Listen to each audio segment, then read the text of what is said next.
Good morning, Well, everybody on Stephen, Thursday before we morning. begin, Yes. I put an interview with a hostage who came back after 51 days in the chat. Thank you, Lance. Thank you. And folks should feel free to navigate over to there and click on it and put it on the side till after class. We are beginning chapter 48, one of the lengthy chapters of the chapters of prophecies concerning the nations, Nevuot Lagoyim or Al Hagoyim, as Jeremiah in chapter 1 was told that he was being appointed as a prophet to the nations. And even though the vast bulk of the book of Jeremiah is prophecies to Judah and Jerusalem, he includes a portion about the other nations. We have already seen in chapter 46, we saw the prophecy of Egypt. In chapter 47, we saw the brief prophecy of the Philistines and Gaza. And now in chapter 48, Moab. The features of this chapter to look out for as we read, going to sort of front it with a few thoughts at the outset, so that we're reading with more attentive ears and more open eyes. There's too much to go really verse by verse, but we'll try to get a feel. We're going to see a lot of place names repeated.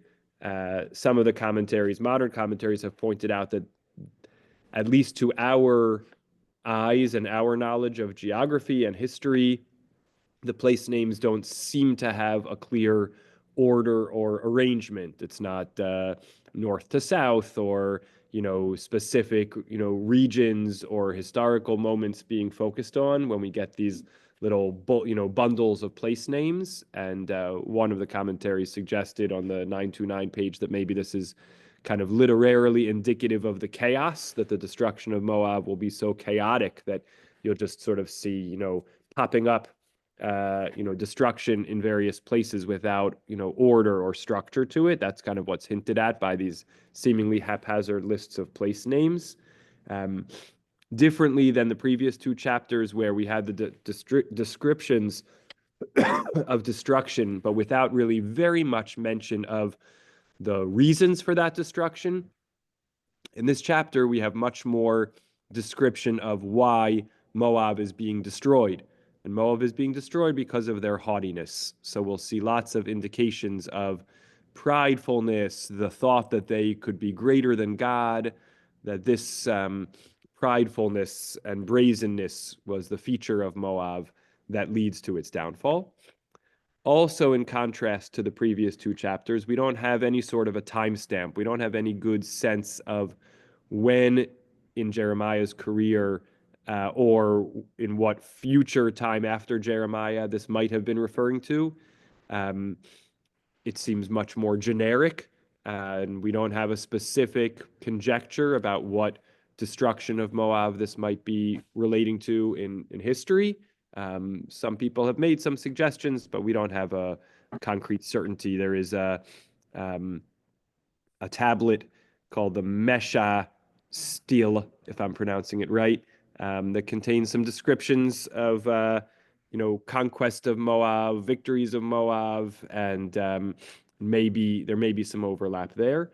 But we don't have a very specific indication from this chapter of Jeremiah what the particular historical moment that might be being referred to is. We'll see a fair amount of alliteration, more than typical for a chapter of Jeremiah's prophecy, which is noteworthy. And we will also see various texts. We may not point them all out, but certainly one of them will point out texts where the prophecies about Moab bear tremendous similarity, if not absolute identical language to Isaiah's prophecies about Moab. That was back in Isaiah chapter 15 and 16. We mentioned this, that Jeremiah puts his prophecies about the nations at the end. Isaiah puts his prophecies about the nations sort of in the middle. There were other prophetic books that put prophecies about the nations at the beginning. Could be different reasons for each of them. But Isaiah in chapter 15 and 16 has his prophecy about Moab, and called Masa Moab, the Moab pronouncement. And there's a lot of similar language there. There are two verses in our chapter which are absolutely almost 100% identical to verses in the book of Numbers, in a little kind of song about the conquest of Moab. So this leads us to a conjecture that Jeremiah, it doesn't, the chapter doesn't begin, although there's certainly reference to God's word, and it does say, "So said the Lord of hosts, God of Israel," but we don't know how far on that goes. It could be that Jeremiah kind of compiled, like there was an idea that prophets had prophecies about the different nations, and if God didn't actually come to speak to you that much about one of them, you might have compiled some previous texts about them and put it together, so that there wasn't a missing piece about Moab, put together some other things that were floating around in the tradition about Moab. So Jeremiah definitely seems to be excerpting or paraphrasing prior prophecies about Moab. The fascinating thing about the one which is based on the book of Numbers is the one from the book of Numbers is referring to an event that happened in the past.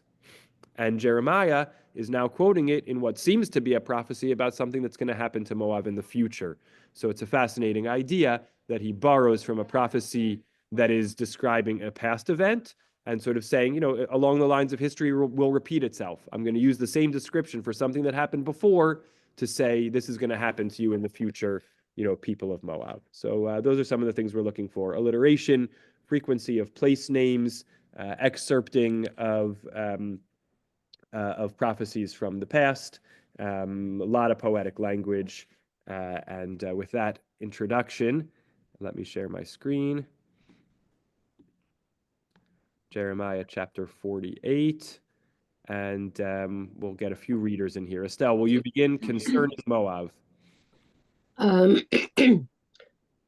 Thus said the Lord of hosts, the God of Israel, alas, that Nebo should be ravaged, Kiriathaim captured and shamed, the stronghold shamed and dismayed.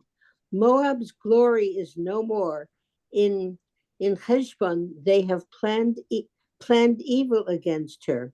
Come, let us make an end of her as a nation. You too, O madmen, shall be silenced. The sword is following you. Hark, an outcry from Horonaim, destruction and utter ruin. Moab is broken. Her young ones cry aloud. They climb to Luhith, weeping continually on the descent to Horonaim, a distressing cry of anguish. I don't see the next word. Of anguish is heard. Flee, save your lives, and be like Aroer in the desert. Surely, because of your trust in your wealth and in your treasures, you too shall be captured, and Chemosh shall go forth to exile, together with his priests and attendants. The ravager shall come to every town. No town shall escape. The valley will be devastated, and the tableland laid waste, because the Lord has spoken.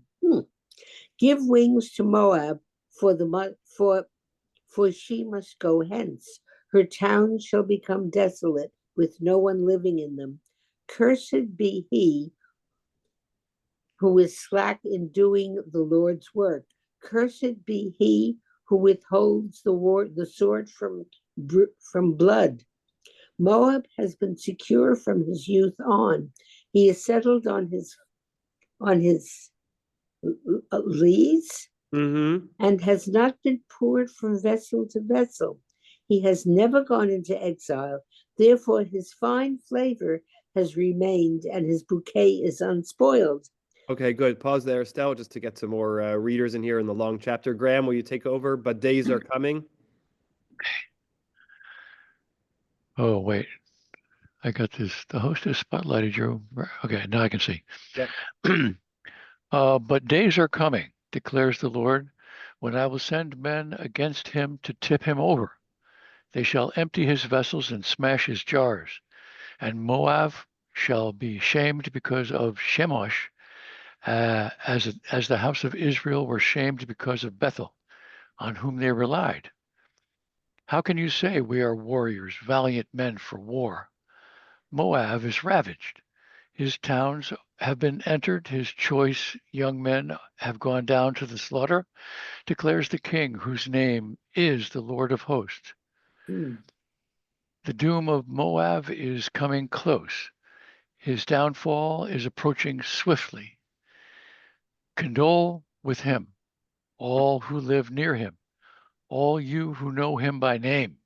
Say, alas, the strong rod is broken, the lordly staff.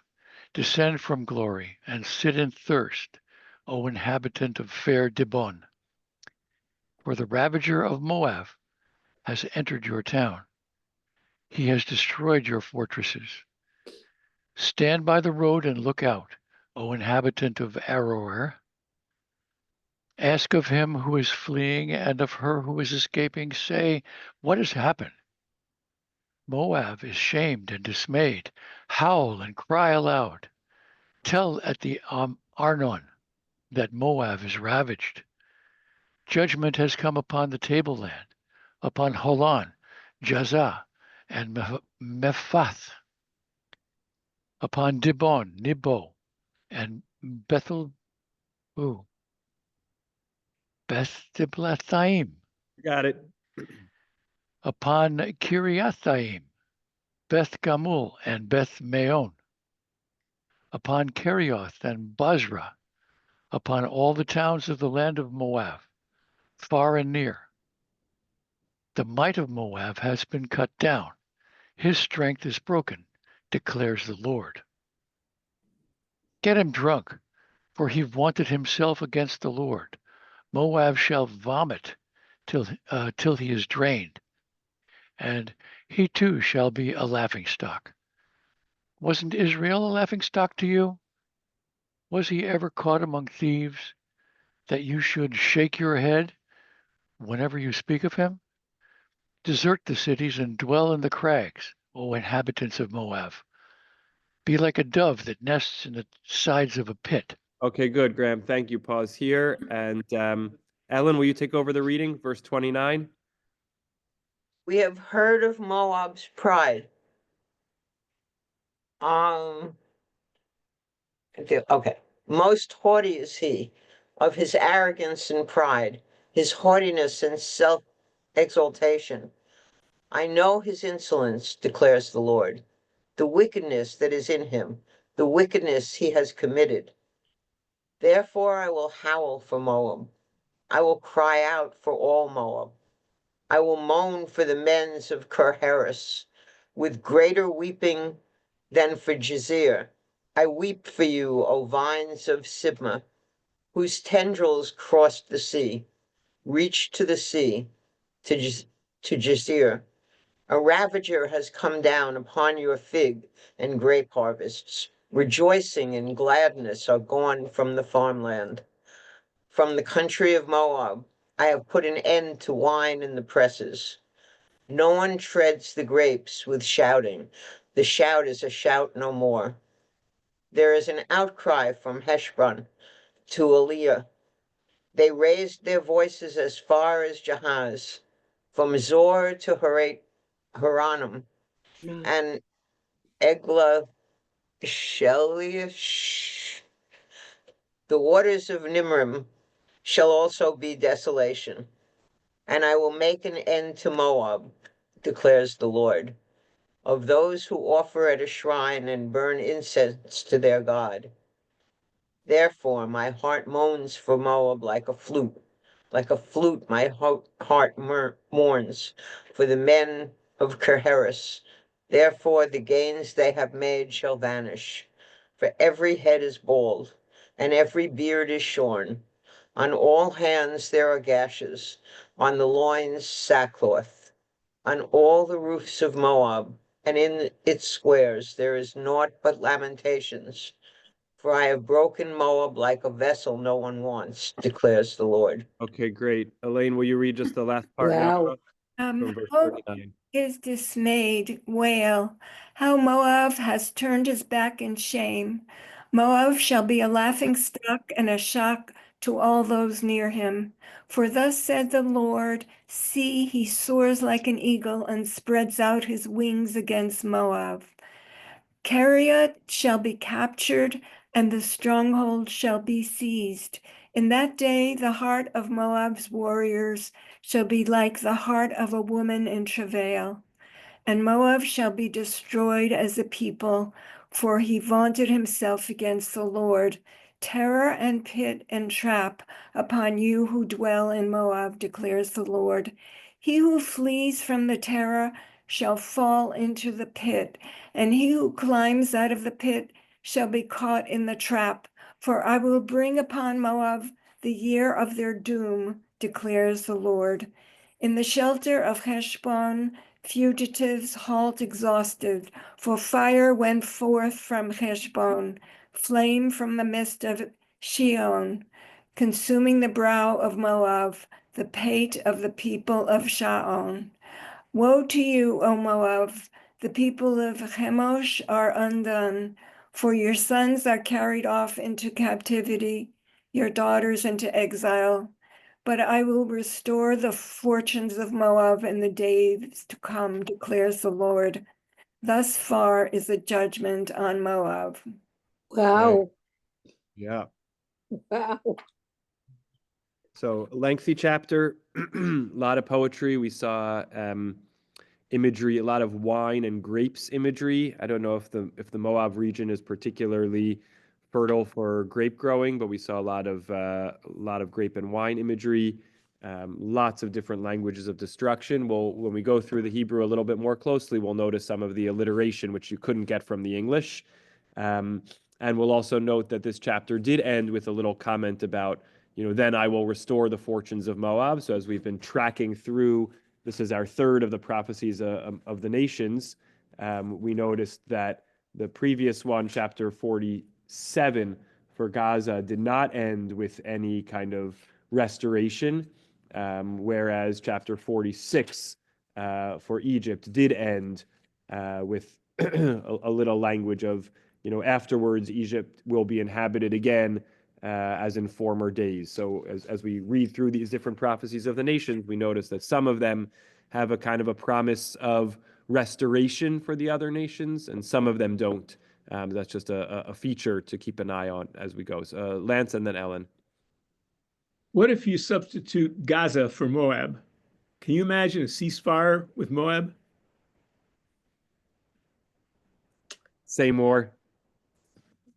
Well, Things ain't Moab, we don't. okay. This chapter doesn't describe, other than Moab's haughtiness.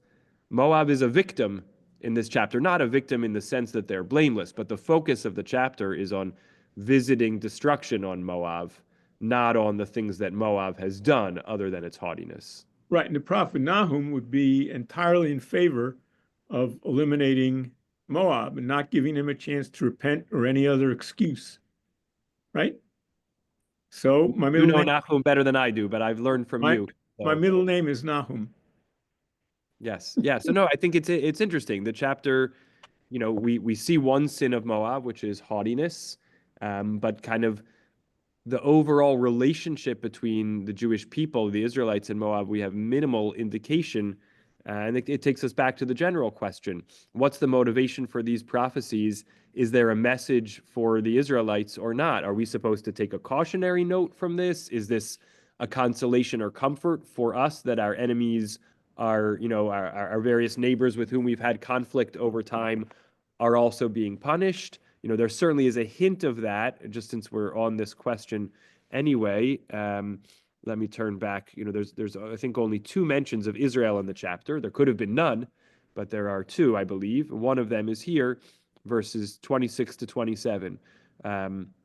Let's start at 25. The might of Ruth Moab was a has been cut Moabite, down. right?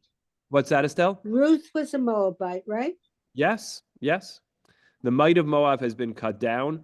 His strength is broken, declares the Lord. So, one of the languages of destruction, and in particular, maybe the notion here is not haughtiness, but certainly, cutting down the high.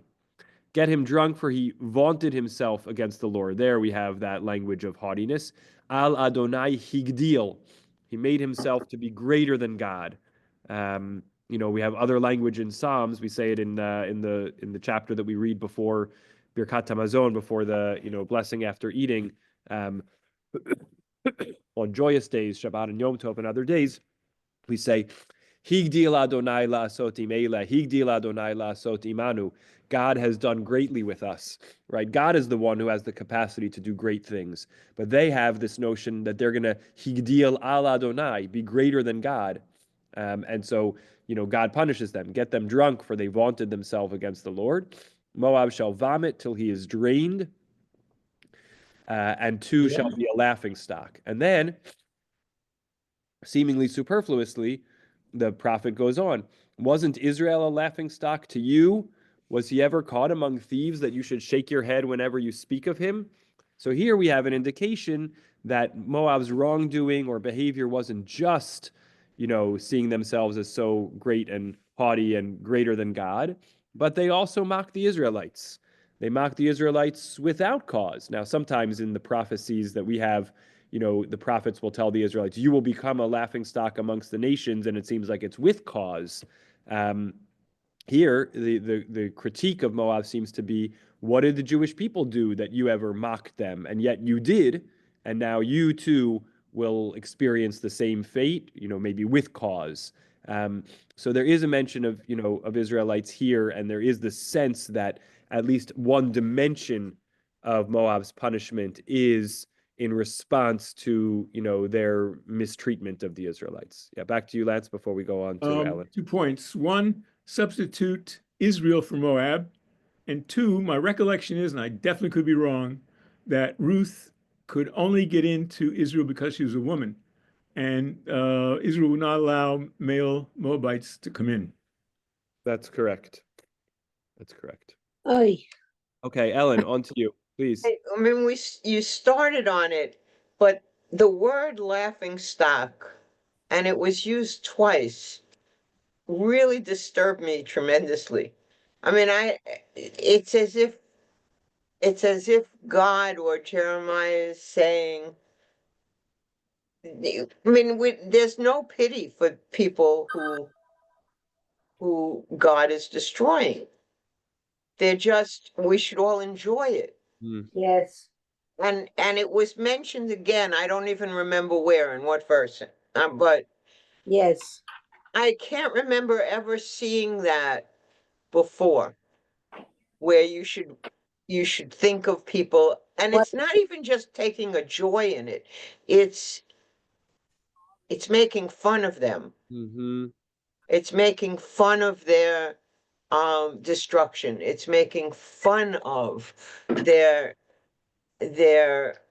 suffering. And that I just can't remember seeing that before. Right. We have certainly seen it again in some of the prophecies of the destruction of the Israelites. God has said, and you will become, we've seen it in Jeremiah also, you will become a laughing stock amongst the nations. And we quote that in our prayers sometimes, in our supplication prayers, our tachanun prayers. We often say, look at us, God, we've become a source of mockery and laughing stock amongst the nations, and pay heed to our great shame and humiliation, and restore us or save us. And I agree with you, right? It's one thing to say you will fall so low that the other nations will pity you or will, comment on your degraded state. But laughing stock suggests, that people are mocking the downfall of others, and that's terrible. That's terrible. Absolutely. It's uncomfortable, and it describes, it's not even, we don't have to say that God is saying, I will punish you by making people laugh at you. That's one way to read it. Another way to read it is God saying, I'm going to punish you so much that the normal way of the world, which is that when people see other people in a degraded state, they mock them, that's going to take place. It might just be a comment about how humans react, which is, sad and painful, or maybe in some way it is a punishment itself. Okay, Henry asks a provocative question. If our enemies persecuted us, why shouldn't we condemn them? Right. So I think there is what I hear Ellen saying. Henry, thank you for the question. What I hear Ellen saying is that there's a difference between, between condemning, saying, you punished us, and now justice is being meted out on you, and I'm grateful, or I'm cognizant of the fact that now you're getting what you deserve. That's one thing, but laughing and mocking is another level, which, isn't necessary, and you know, where this gets back at another level to the ongoing debate in Jewish tradition. It's not resolved. We have conflicting texts about the simple question of what should our attitude be to the downfall of our enemies. On the one hand, you have the verse that says, "Bin pol oyivcha al tismach," don't rejoice over the downfall of your enemies. Then there's another that says, "Ba'avod reshaim rina," at the perishing of the wicked, there is happiness. And sort of the question is, you know, what's the appropriate response? What's the instinctive response? But I think even happiness is one thing, mockery really is another. And my inclination is towards the idea that that's never an appropriate response. That's letting some base instinct in us get the better of us.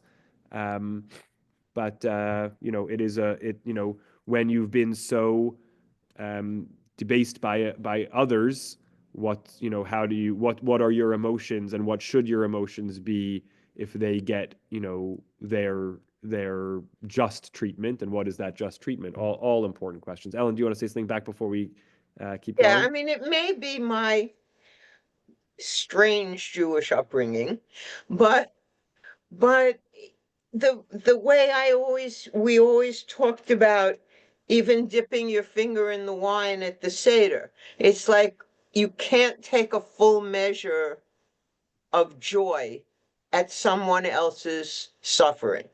They deserved the suffering. We are grateful that because of that suffering, we were taken out of Egypt. But we're not supposed to really we're supposed to see something wrong in that. And almost the same thing when you get married and you break a glass. You're not supposed to just feel that without understanding that there are people who are suffering. Yeah. And that's the way I was brought up. So this seems really awful to me. Yeah. You know, my own leaning is the same direction as yours, but just to say it's not the only strand in Jewish tradition.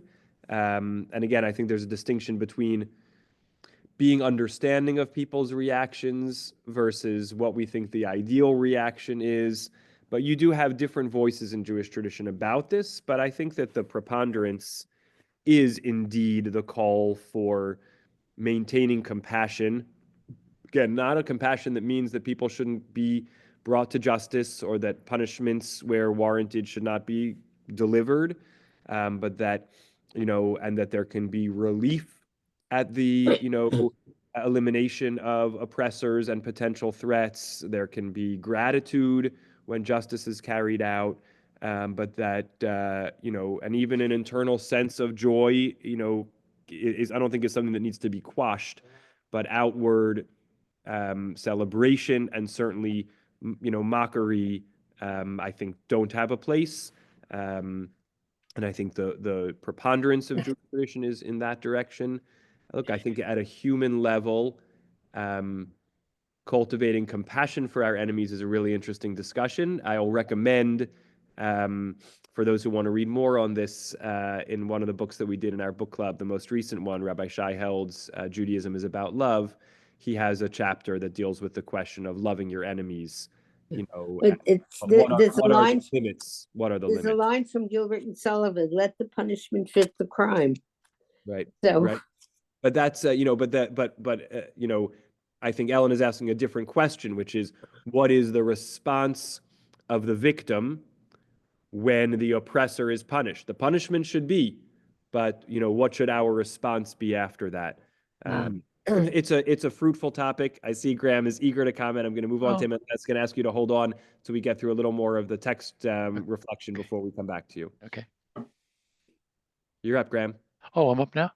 Yeah, it's just like understanding your enemy, understanding or loving your enemy. I mean, loving is a charged word, but understanding helps me get into it a little better. Understanding your enemy is the first step in defeating him strategically. And then, so in trying to understand the situation in the Middle East, laughing stock, right? Trying to understand the current events in the Middle East. It tells me never forget the feeling of revenge people, especially in the Middle East, harbor when one group insults another, right? Like we're Americans, we're more pragmatic. We say, the insult has some power, but less, and we're more about like sticks and stones may break my bones, but names will never hurt me. But over there, words like an insult has much more power to provoke an attack. At least that's my observation of it. That's why laughingstock is like, whoa, that's, them's fighting words, Yes, yes. Thank you. And Henry also writes in, we are a compassionate people. We learn this from the Torah. That's why we give 1,000 terrorists for 5 Jews, even though it's not right. I think that comment resonates with me very much. In fact, there's a teaching in the Talmud that says that the Jewish people are distinguished by 3 character traits: Baishanim, Rachmanim, and Gomlei Chasadim, people who are modest, kind of carry an awareness, not ashamed of themselves, God forbid, but carry sort of a sense of propriety and humility.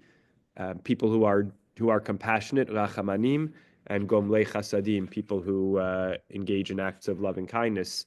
And the Rambam actually goes so far as to codify this and say that if you see people who are ostensibly Jewish not behaving in that way, you have to check their lineage, because their actual Jewish identity is suspect. Now, okay, if they have Jewish blood in them, then they are halachic Jews. But in some way, our Jewish identity is a composite of our bloodline, our family tree, and our behavior. Again, I don't think the Rambam would go so far as to say that if you are, born from a line of Jewish mothers going all the way back, but you don't behave with Jewish ethics, that you are halachically not Jewish. But it's still a strong statement that our Jewish identity is not just how we're born, but how we behave. And compassion is one of those 3 core character traits. All right, Lance, I'm going to hold your comment for just a bit more. I want to zip through a few little points in the chapter, and then we'll come back to you. Okay, so going all the way back up to the top, as we just skim through, we see a lot of place names. We have some beautiful alliteration and wordplay here. Moab's glory is no more. In Cheshbon, that's the capital of Moab, which gets repeated a lot of times, they have planned evil against her. Becheshbon chashvu aleha ra'ah. So Cheshbon is a place name, but then the Hebrew word chashvu, which means to plan, is a play on Cheshbon. Becheshbon chashvu. In the place called Cheshbon, they plotted evil against her, meaning they infiltrated her own capital and punished her there. Gam madmen, we read this as madmen, that's how I read it the first time also, but with the capital M, it's actually a place name. Oh, madmen, tidomi, you will be silenced. So there's a play on madmen, tidomi. So we have these little word plays. Destruction and utter ruin, Moab is broken, all these different place names, Luchit and Choronayim, a cry of anguish is heard. Some of the language here of Moab's lament actually bears a lot of similarity to Eicha. That's not surprising because of the classic literary overlap between Eicha and Jeremiah that prompts the rabbis to ascribe the book of Eicha to Jeremiah. So he applies some of his same laments and woes that he writes about the Jewish people here to the Moabites in their travail and suffering. Chemosh will go forward to exile Chemosh together with his priests and attendants. Chemosh was a Moabite god that's attested not just in Jewish sources, but in Moabite sources. We have a reference to their god Chemosh, and we'll see a reference to that again as we come back towards the end. This fascinating English translation of Mishol, which is like the plains, the kind of flatlands. Here they translate as the tableland, an interesting term. And lots of language of desolation. Cursed be he who is slack in doing the Lord's work. So here again, we have the notion that the one who is carrying out punishment against Moab is an agent of God. We don't know actually whether this is Babylonia or a different nation. We're never told explicitly, but whoever it is that is carrying out the punishment against Moab is doing God's work. And cursed be that person if they go easy. Right? If God tells you go destroy Moab, you got to go all out. Arur moneach harbo midam. Terrible words. Cursed is the one who holds his sword back from blood. Not to take it straight to the present day, but I very much remember sitting with a shul member, a Miluim wife, very early after October 7th, when her husband had gone back to serve in an elite unit in Sahel as part of his reserve, duty, when all the reservists were called up. And she said, if anyone has to be a fighter and go into the situations that the IDF is going into, I'm glad it's my husband, because he has great compassion for human life, but he's not afraid to do what needs to be done to protect the Jewish people. Right, that there are moments when, if we are moneach cherev midam, if we withhold our sword from blood, that's a curse. Right, the rabbis say, those who have compassion upon the evil will ultimately be evil to the compassionate. And there are times, again, exactly what those times are, but here God has said what those times are. A second, just put a little mute. Okay, so going on forward, again, we have some of this wine imagery, and this is another important point. Part of the explanation for Moab's haughtiness that the chapter gives is not just because, Moab is haughty, but because actually they've never experienced suffering. And sometimes when you live, there's two reactions to living a charmed life. You can be incredibly humble and grateful and unassuming and sort of say, I don't know what I did to deserve this, but I thank God every second for all the undeserved blessings that I have had. Or you can say, nothing bad has ever happened to me. That must be because I'm the greatest person alive, and I deserve this, this impervious invincibility, and nothing can harm me. And the argument here is that Moab's haughtiness is, stems from that second type of response. If you're looking at verse 11, they've never gone into exile.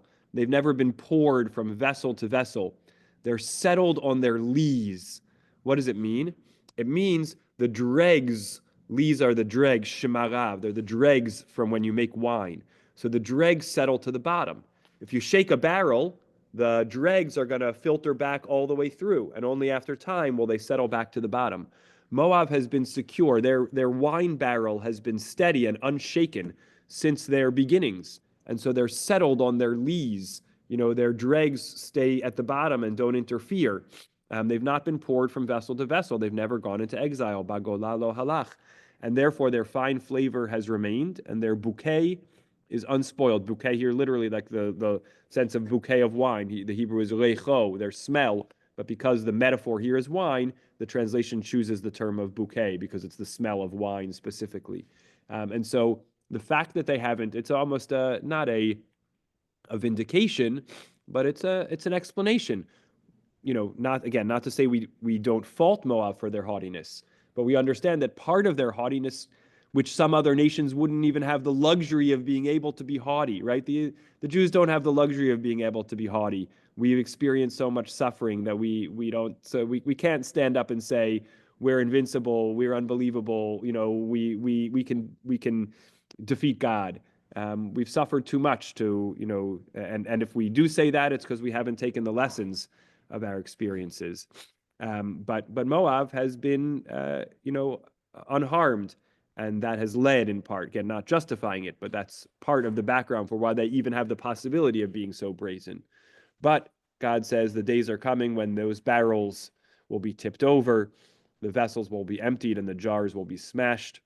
Uvosh Moab mikamosh kasher boshu Beit Yisrael mi Beit El mivtecham. We have a little alliteration here. Moab will be shamed because of Kamosh, just as the house of Israel, the other mention of the Israelites, were shamed because of their reliance on Beit El. An interesting question what that's about. We'll leave that for another time. Now we go on again. Moab is ravaged, etc. I'm going to just skip forward a little ways. We have a lot more of the language of the same, lots of place names, judgment coming upon the tableland, this language of mishpat, that this is a just judgment from God. It's not wanton destruction. This word mishpat comes up again at the very, very end of the chapter when we're told, Ad heina mishpat Moav, up until here is the judgment of Moab, meaning it doesn't go on forever, but at some point it's carried out and it's complete. But here we're still in the midst of it. Judgment has come on the tableland, on all these areas, all the towns, Kol Arei Moab, Halechokot v'Hakrovot, far and near, right? That sense that we're just getting this vast list of the cities, which gives a sense of the scope of the destruction. The might of Moab has been cut down. We read this passage already about Israel. So we mourn for Moab, right? We will howl for Moab. This is interesting in light of what Ellen pointed out earlier. On the one hand, we have the mocking of Moab. That's the response of kind of the people. But this sounds like actually God's response, right? Even though, I've known Moab's insolence and wickedness, but God also howls and moans for Moab. Is it an angry howl, or is it a sort of sense of, I'm sad that he did the things, I'm personifying Moab masculine here. I'm sad that Moab did the things that put Moab in this situation, and I grieve over the fact that they have led to their own harm. And I, God, feel I have no choice but to punish them in this way. We have, after using the metaphor of wine as Moab, then we also get to the fact that the destruction of Moab involves the destruction of grape harvests, and there is no one to tread the grapes, and therefore the rejoicing is gone from the farmland, right? The link here between rejoicing and the grape harvest is very standard. We have the notion, Yain yisamach levav enosh, wine brings joy to the heart of a man, and the wine harvest, the grape harvest, is a time of great joy. So without that grape harvest, because the land has been ravaged, there is no joy. Instead, after God's cry, and in the absence of joyous cry, now we have cries of sadness, outcries from the people, whose land is being destroyed. I will make an end of Moab, and yet my heart, hear beautiful poetry, my heart moans for Moab like a flute. Libi leMoab kachalalim yehemen. There's probably a little play here. Chalalim is flute. Chalilim, is flute. Chalalim is corpses. So it's both the flute's cry, mourning, and also it's the cry over the dead. Now we have language we saw in the previous chapter also about the customs of mourning, right? Every head will be bald and every beard shorn, and there will be the self-cutting that was descriptive of mourning in the ancient Near East. Crying in the public square, Al kol gagot Moab, uvirchovoteha kulo mispaid. On the roofs and in the squares, there is nothing but lamentation. A beautiful little comment on the 929 page for this chapter from, I believe, Sarah Rudolph, who points out the kind of two public spaces. There's the public-private and the public-public. Lechovot, the squares, the city squares, are where people gather to mourn. The gagot, the roofs, are where people cry out in their private space, but in a way that's accessible to the public, right? You could cry inside your house, no one would know. If you go up to your roof to cry, you're still in your own house, but other people outside of your home can see it and hear it. So yep, sorry, I'll put that mute on again.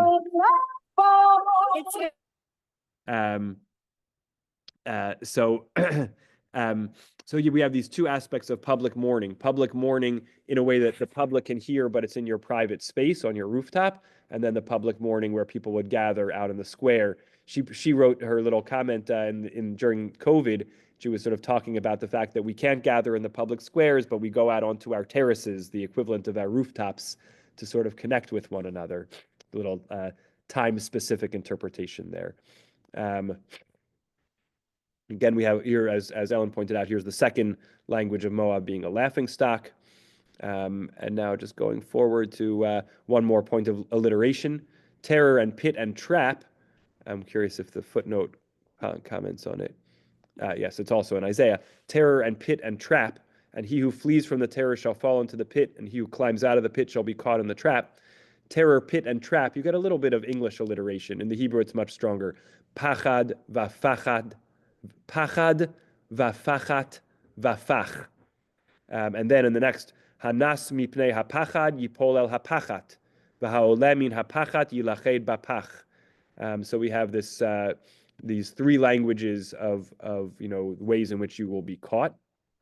Finally, here in verse 45, I just want to point out this parallelism to the book of Numbers. We have here, Eish yatsa mecheshbon v'lehava mi bein Sichon, v'tochal pa'at Moab v'kadkod b'nei Sha'on. Fire went forth from Cheshbon, flame from the midst of Sichon, consuming the brow of Moab, the pate of the people of Sha'on. Here in the book of Numbers, Eish yatsa mecheshbon lehava mi kiryat Sichon, achla ar Moab ba'alei bamot Arnon. Fire went forth from Cheshbon, flame from Sichon city, consuming Ar of Moab, the lords of Bamot, by the Arnon. Almost identical, slight differentiations. And then the next verse, Oy lecha Moab avad am Kamosh. Woe to you, Moab, the people of Kamosh, again, that's the god of Moab, are undone. Ki lukchu vanecha bashevi uvenotecha bashivya. Your sons are carried off into captivity, your daughters into exile. Oy lecha Moab avadata am Kamosh. Natan banav pleitimu venotav bashvit. Woe to you, Moab, you are undone people of Kamosh. His sons are rendered fugitive and his daughters captive by an Amorite king, Sichon. Right, so there in the book of Numbers 21, we're talking about a historical moment when Sichon, the Amorite king, defeated the Moabites, and that was the lament. Now the lament is quoted without that specific timestamp of the defeat by Sichon, and we have just a more general lament for the Moabites. And then the difference is that we have in the end of chapter 48 here of Jeremiah, the restoration. I will restore the fortunes of Moab in days to come. Ad heina mishpat Moab, which could just be read as like this is the end of the chapter of the judgment on Moab, or it could also be saying, and now the judgment on Moab will end, and they will be restored. So again, long, complex chapter. Hopefully, before I take any last comments, I know Lance has a hand up. We noted the alliteration. We noted some of the citations from parallelisms to previous chapters. We noted Moab's haughtiness. We noted the extensive place names, and hopefully caught some interesting points along the way. A lot of the grape imagery. Yes, Lance, go ahead. Okay. My understanding is in the Talmud, the rabbis consider humiliation murder. And They there's say one that if you publicly humiliate a friend, it's tantamount to shedding their blood. Yes. Right. And there's actually a rabbi in Israel who will not permit his Gaboyim to correct the Torah reader. Now, my bias is the historical and comparative method of E. Stoll. And one of the questions we ask is, how would the original audience respond to chapter 48? And my understanding would be that the original audience would feel the fear of God.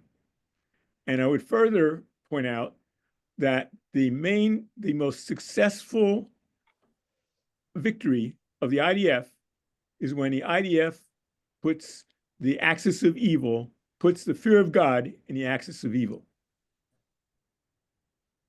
Okay.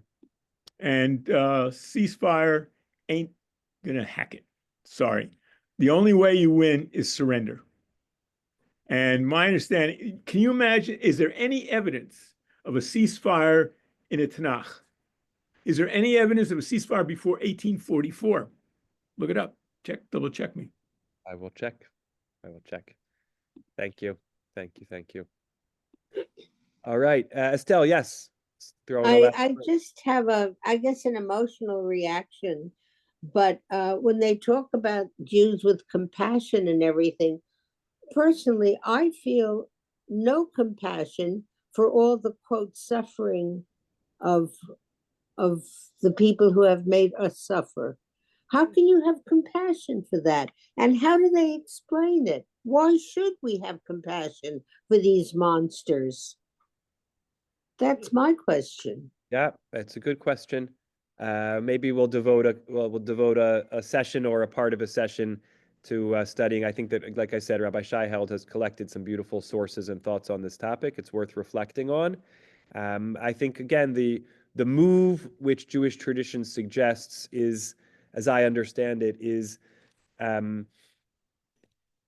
can't think of the right word, but it's not comprehensive. In other words, it's about saying people could do severe and horrific acts of evil, and they should be punished for those acts. And then you say, I forgive you? No, you don't need to say I forgive you. It's just to note that let's say one of those people, completely unrelated to their, court case, and they're going through their process of being brought to justice, and along the way, something hard, some unexpected natural disaster happens to them, or some freak accident happens to them, and they endure a lot of suffering. The question is, as human beings, are we able, and is it an ethical good to separate and say, on the one hand, you did horrible things, you should be punished for those horrible things, you should not be allowed to do any horrible things anymore.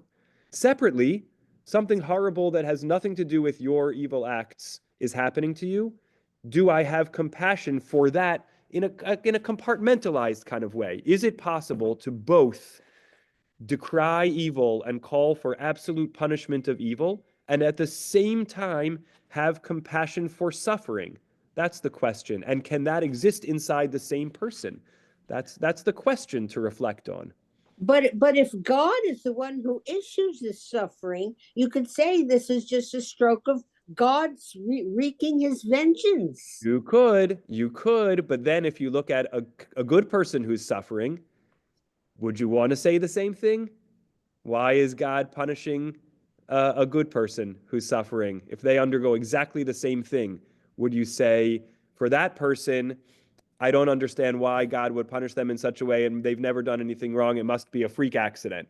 But for the wicked person who's undergoing their court case and justice is being brought to bear, and they also get struck by whatever it is, you'd say for them, it's a divine punishment for their actions. So It's just therefore, then God complicated. doesn't come into this at all. What's That's why that? many people from the Holocaust have resigned from Yeah. praying or having God. Yes. So in other words, there is no God at all on this Yeah. thing. That is, and as Rav Avi quotes in his Yom HaShoah Seder, quotes Eliezer Berkovitz, those people are called the holy unbelievers.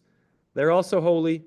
They're also holy. They don't believe, and we understand why they don't believe, and they're called holy unbelievers. I officiated a funeral yesterday for a magnificent person named Neil Lerman. He underwent suffering he was abused by a religious figure. He was a magnificent person. He was abused by a religious figure, and it deeply impacted his life, and it broke his faith, even though he was deeply bound to Judaism, deeply connected to tradition, loved learning, loved Torah, but he could not believe in God after what he endured. And no one at the funeral, obviously, but people spoke of him at the funeral. You can't blame a person. You can't judge a person for that kind of choice. And you hold up the ways in which they stayed connected as extraordinary, heroic, and beautiful. So I want to mention him because he was a magnificent person, and his memory should be a source of blessing for his family, Neil Lerman.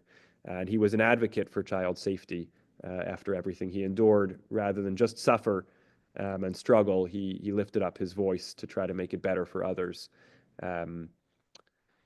Yes, the questions of how we respond to evil, need further thinking, and where can we cultivate compassion? When is it complex? When is it problematic? Need some more time. Maybe in the summer we'll circle back to that. Be worth studying together. I do want to mention before we sign off. I think it was mentioned in another class.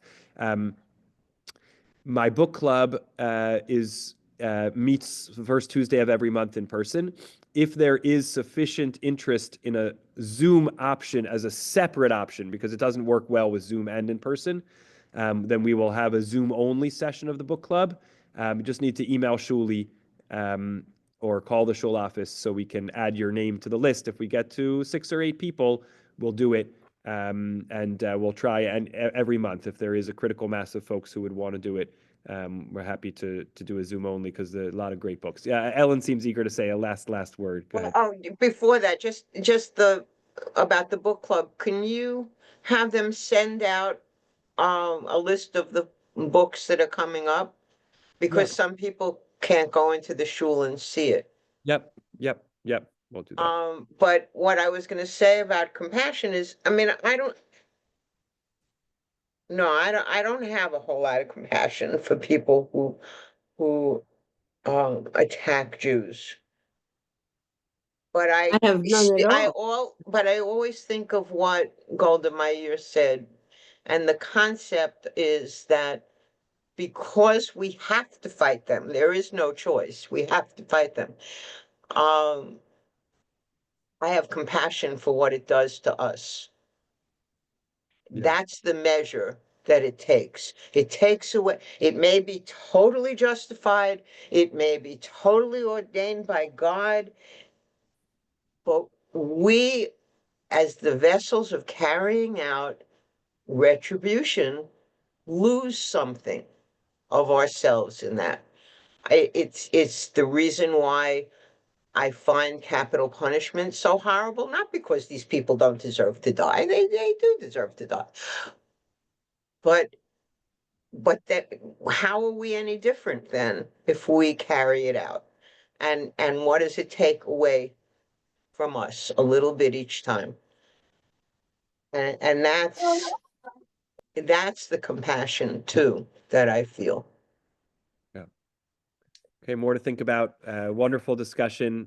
We made it through a long chapter. Good comments in the chat. We won't get to all of them. And just thank you to everybody for wonderful Am I discussion. the only one hearing the music interfering with this? Is it my computer? It must be. I'm not hearing it. Oh, okay. Yeah, I hear this loud music and sometimes I can't hear Ellen and Yes, maybe another window opened up on your computer that was playing something. oh, okay. Yep, no Okay. worries, no Thank you. worries. All right, wishing everyone a great rest of the day. A Shabbat Shalom, love to mom and dad, and take care, everybody. Thank you.